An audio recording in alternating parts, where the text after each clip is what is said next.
Thanks. Bro, the new white beer from Guinness. From award-winning cooked ham and delicatessen meat products to pre-pack ready meals for quality and service, make Carol Meats your.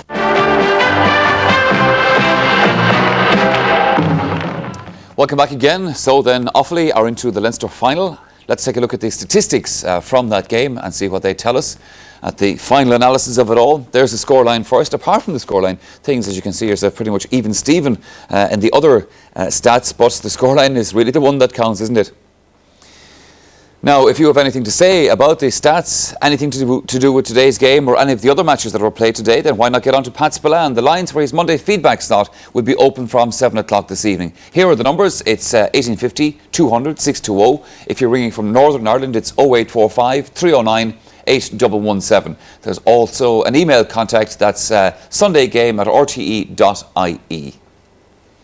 Tomás Mulcahy, we were talking about before the commercial break there, how Offaly make this game simple.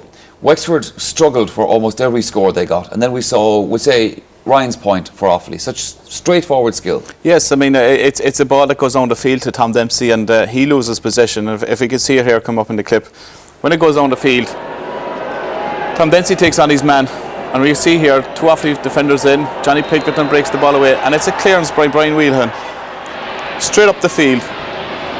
And if you see John Ryan in position, playing at centre forward, comes on as a centre forward, Liam Dunn trying to get back to challenge him. Nobody in the space. All Wexford trying to go forward, and there's a quick clearance by Whelan and a great score by John Ryan. As it made it so simple, nice direct hurling, and it for Offaly, I mean, to come out in the second half and to score the points that they did, really put it beyond Wexford. It put it beyond them. It meant in that second half, Wexford needed a goal, Cyril. Yeah, they needed a goal. But it just wouldn't come. Just come back into the game. But they never looked like really creating it, and it just didn't come. Now, they had a chance to. You're going to see a chance here. Long ball by Larry Murphy, comes in high. Now, usually Stephen Byrne is very, very safe under these, but he fumbles one here. Now, Larry Murphy gets a chance. It's just a half chance, but it goes into the side netting. Now, that kind of, showed what was more or less happened to Wexford. Half chances all day. Like you can see here, usually Byrne now would deal with this, but he just fumbles a small bit. Larry gets a left-handed stroke into the side net and chance gone. And he got another chance after that again, a good ball from Gary Laffin coming across. He was bundled out of it, and that's all. That's the only sniff they got in the second half. Whereas if that was probably an Offaly player, the ball would be in the back of the net. Yeah. No, it wasn't all negative, I suppose, from an Offaly point of view. They did get a couple of good scores. There were two scores in that second half from Ryan Quigley, who came on as a sub. Yeah. And scores of such quality that you had to ask the question, why wasn't he on from the start? Yeah, well, I have seen Ryan Quigley during the league now, Michael, and he played very well. I was surprised when he wasn't actually on the team, and he's a direct kind of a hurler, which Wexford needed. You see him here picking up a ball here now in a minute. On the run, has a little look before he strikes and straight over the bar. He gets two in the second half, and it would pose the question as well, the selectors know better, but he had a good league campaign, and he was the player that you kind of wanted. Again, he's an out-the-field player, and he gets two good scores second half. He is doing exams at the moment, and that might have something to do with it as such, but not on from the start. Yeah, but he's the type that they need, because they're going to have to get new. It's nearly the same players for the last number of years. They're going to have to get new players in. Well, he certainly sounds like one of the new players that will come in. The first half was where all the damage was done in this game, Tomás. I mean, the 3 goals, obviously, and I look at one of them, Michael Duignan's goal, which was the second one, and really that set Offaly up in this match. Yeah, no, I suppose we've been saying it for the last 2 or 3 years. I mean, with the older people in this team, the Joe Dooleys and the Michael Duignans, will they have the appetite again to go back out and do it again? I mean, there was speculation about these guys mightn't continue after last year's All-Ireland final, but today the two of them gave terrific performances, none more so than Michael Duignan as well. I mean, operating a corner forward, he likes to go out the field, likes to be all out involved in the centre. Here we see him picking up a breaking ball, takes the challenge from Rod Guiney, turns to his left-hand side and an unstoppable shot to the back of the net. He uses all his experience and all his craft, and he's a vital cog in the Offaly team. Himself and Joe Dooley up in front, they show great leadership, and I'm sure they feel the way they're playing at the moment, they'll be there for another year or two yet. It does ask the question, though, Cyril, that on the one hand you say with Wexford that it's the same old faces coming back and they need new faces. It's the same old faces in Offaly as well, but it seems to work with them. Yeah, but there's a big difference though when you're winning matches. Like Michael Duignan to me had his best year last year ever for Offaly. Yeah. Now he has done a good bit of hurling, but he's not that old. He's young enough, he's only in his mid-20s as such. Joe Dooley is a different thing, but like as you know, Michael, Joe Dooley minds himself on and off the pitch, and Joe Dooley, while he didn't do much hurling this year during the winter, usually he played the whole time, but it isn't alone training on the pitch, like Joe Dooley would train off it, and that's what you have to do in your top athlete. Now they all do it as such, but they make make hurling so simple and they play for one another, and they probably are getting a bit better. Like last year they stuttered along early on, but there was no stuttering today, and I would say Michael Bond would be very, very happy, because okay, there were injuries, like, but you'd have to smile. I don't know how serious the injuries were, like the hurl there as if there was none at all, but there was, like, because they were able to train as such, and they'll improve a ton. It's going to be a very interesting Leinster final.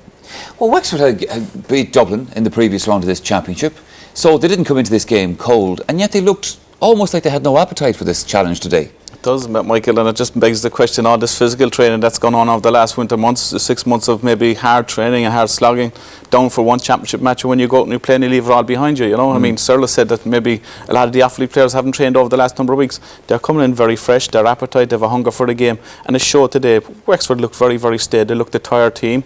They lacked a bit of leadership today. When the likes of Martin Story or the Liam Dunns in the second half usually inspired them and have inspired them in the past, today they didn't seem to have any leader to grab the game by the scruff of the neck and actually try and get their will and win their will in the game against Offaly. And Offaly, to get, like, they showed this tremendous hunger for the game again today, and having been there all year last year with the amount of games that they had, it's just freshness of approach. And if they haven't put in the physical stakes, and people would say if some of the Offaly players maybe are a bit lazy towards training, maybe turn up late or don't turn up for some sessions, but hurling wise, quality wise, you can't take it away. They have that in abundance.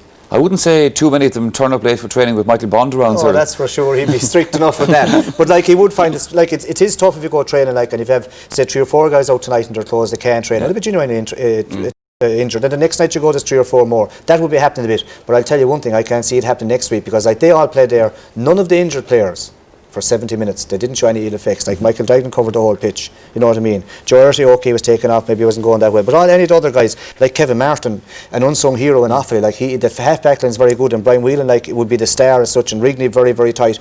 Not much talk about Kevin Martin, but again, over the last few years, he's a fantastic wing-back, probably doesn't get the credit he deserves, and they have a lovely unit, like, you know. And today now you had Paddy Mulcahy. He's been around a little bit when he's young, but he kind of stamped, I would think he's made his place on the team after today, and they'll be quite happy with that, because I have a few more to come on. They're going to take some stopping in this championship. Will Kilkenny beat Offaly? Will Offaly beat Kilkenny, Tomás? Again, I was impressed watching the Kilkenny match today myself. I was impressed with Kilkenny as well. They seem to have found a few gaps in their team that they were found wanting in last year. They're beginning to fill those gaps, and there's still a lot of question marks maybe over their opposition today. They scored at will and got a lot of scores. You would find that Offaly's game today was the harder game of the two. It remains to be seen whether they go for glory on Leinster final day, because they're now hurling into August at this stage, and Offaly proved last year you can lose a Leinster final and can still come back and win the All-Ireland. So I mean, Offaly will have learned an awful lot from that as well. But on today's performance, you probably would feel that Offaly are probably the better team. Okay, well, now the one other thing that remains to be seen is who we have picked as our man of the match.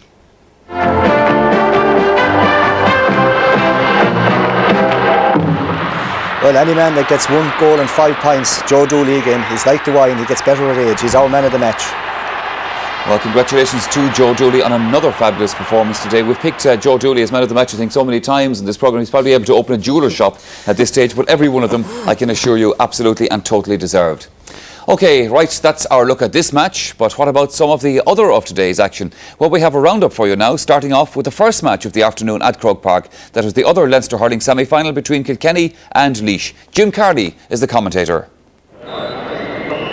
Andy Comerford has been known to point sideline cuts, and that's another tremendous effort, a great effort, and it's coming all the way to the net.